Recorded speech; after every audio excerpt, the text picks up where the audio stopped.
कक्षा 11 जीव विज्ञान पहला चैप्टर है हमारा जीव जगत। आज हम लोग बात करेंगे टॉक्सिन के बारे में कि टॉक्सॉन क्या होता है। टॉक्सॉन वर्गीकरण की जो है एक इकाई को प्रदर्शित करता है। इसके अंतर्गत जीवधारियों के समूह हैं, उनकी समानता को प्रदर्शित करने के साथ साथ ये आनुवांशिक लक्षणों को भी प्रदर्शित करता है। जैसे कीट, देखिए प्रत्येक जीव में प्रत्येक को जो वंश होता है उसमें कोई ना कोई जीव जरूर होंगे। उन जीवों में क्या समानताएं हैं, क्या विशेषताएं हैं, क्या आनुवांशिक लक्षण हैं, ये सब ज्ञात जो होता है वो टॉक्सिन के माध्यम से ज्ञात होता है कि वो जीव किस तरह से उस जीवों दूसरे जीवों के साथ में रहता है, किस तरह से जनन करता है, किस तरह से बच्चों को जन्म देता है, किस तरह से बच्चों को पालन पोषण करता है। ये सारी क्रियाएं जो हैं वो टॉक्सॉन के अंतर्गत आती हैं। जैसे हमारे कीट ले लीजिए, जितने भी कीट हैं उसे आर्थ्रोपोडा संघ के अंतर्गत रखा गया है। और कीटों में एक समान गुण है, वो कौन सा है? 3 जोड़ी संधिगत पाद पाए जाते हैं कि जितने भी कीट हैं उन सभी में 3 जोड़ी जो हैं पैर पाए जाते हैं। तो एक समानता ही गुण हुआ। अब जब 3 जोड़ी पैर पाए जाते हैं तो जितने भी उनसे बच्चे उत्पन्न होंगे उनमें भी 3 जोड़ी पैर पाए जाएंगे। अगले टॉपिक में हम लोग बात करेंगे टॉक्सॉन का मतलब है कि किसी समूह में क्या समानताएं हैं उसमें जीवों में और क्या आनुवांशिक संबंध है, इसके बारे में टॉक्सिन के बारे में बताया जाता है। और जैसे कीट, जितने भी कीट हैं हमारे उनमें सब में एक समानता पाई जाती है, 3 जोड़ी पैर। अगले टॉपिक पे हम बात करेंगे वंश। तो जातियों का समूह, विभिन्न जातियों का समूह जो है वो वंश कहलाता है। वंश में विभिन्न जातियों को रखा जाता है, जैसे आलू, टमाटर, बैंगन। इनकी मैं बात करूं तो ये सारी हैं सब्जियां हैं, अलग अलग हैं।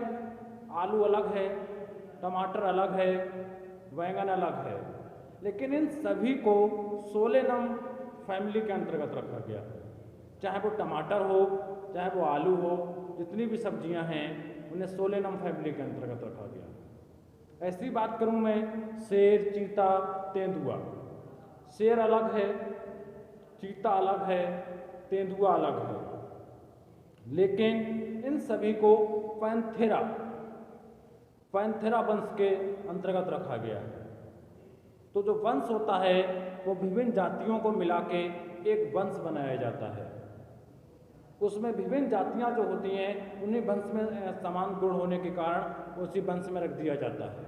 जैसे आलू, बैंगन, टमाटर की मैंने बात की कि सोलेनम में रखा गया है, लेकिन ये हैं जाति तो अलग अलग हैं इनकी, लेकिन ये हैं क्या? सारी सब्जियां ही तो हैं, कोई फल तो नहीं, और सॉरी फल ही तो, सब्जियां ही तो हैं सब ये।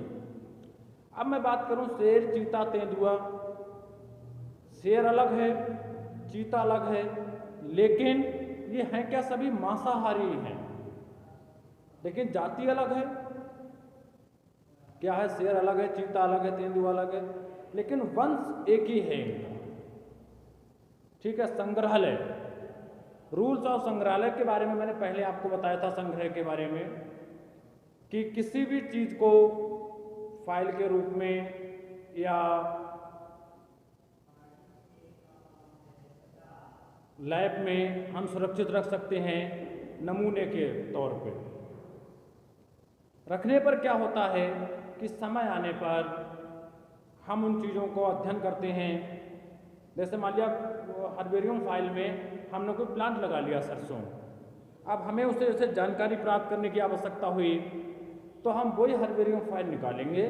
निकालने के बाद जो है उसे अध्ययन प्राप्त कर लेंगे कि किस तरह का पौधा है, कैसा फल बनता है, इसमें कौन सा फूल आता है, ये सारे अध्ययन कर लेंगे। तो संग्रहालय का मतलब है कि रिकॉर्ड को सुरक्षित रखना। वनस्पति उद्यानों को जीवित हर्बेरियम क्यों कहते हैं? जो वनस्पति उद्यान हैं उन्हें जीवित हर्बेरियम क्यों कहा जाता है? देखिए, मैंने इससे पहले वीडियो में हर्बेरियम के बारे में आपको बहुत कुछ बता दिया था कि हर्बेरियम क्या होता है, और जीवित हर्बेरियम क्या, वो तो मृत था कि जो पौधे होते हैं उन्हें सुखा के अच्छे से साफ करके हर्बेरियम फाइल में लगाना हर्बेरियम कहलाता है। अब ये जीवित हर्बेरियम से क्या मतलब हुआ? जीवित हर्बेरियम का मतलब है कि किसी भी पौधे को जीवित अवस्था में अध्ययन करना जीवित हर्बेरियम कहलाता है। लेकिन अब जीवित हर्बेरियम कैसे लगाओगे? फाइल में तो लगा नहीं सकते। तो इसके लिए क्या करेंगे, एक गार्डन टाइप का बनाया, जैसे हमारे यहाँ कोलकाता में NBRI ये NBRI एक कोलकाता में है, जिसे नेशनल बॉटनिक रिसर्च इंस्टीट्यूट बोलते हैं। इसमें विभिन्न प्रकार के पौधे उगाए गए हैं, गार्डन टाइप का बनाया गया है। उस पर रिसर्च करी जाती है पौधों पर कि ये पौधे जो हैं किस तरह से काम करते हैं, किस तरह से जनन करते हैं, किस तरह से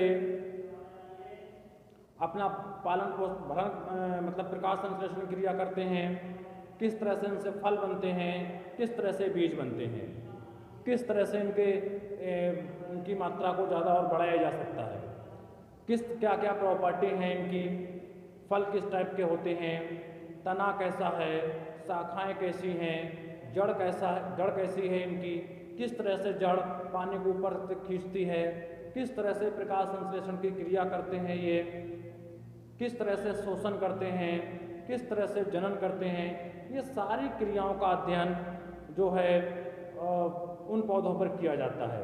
अब ये किया जाता है वनस्पति उद्यानों में पहचान के लिए क्या किया जाता है, पौधों पर लेप लगा दिया जाता है और उस पर एक चिट चिपका दी जाती है, जिससे ध्यान रहता है कि जो स्टडी हम जिस पौधे के बारे में कर रहे हैं वो स्टडी जो है, जो करेक्टर्स जो हैं उस पौधे में शो हो रहे हैं या नहीं हो रहे हैं।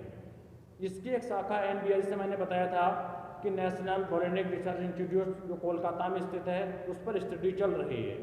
तो जीवित हर्बेरियम का मतलब है कि किसी भी पौधे में जीवित अवस्था में जो है उसका अध्ययन करना जीवित हर्बेरियम कहलाता है। ठीक है, ये आपके लास्ट क्वेश्चन था इस टॉपिक का। अगले चैप्टर पे फिर हम लोग बात करेंगे।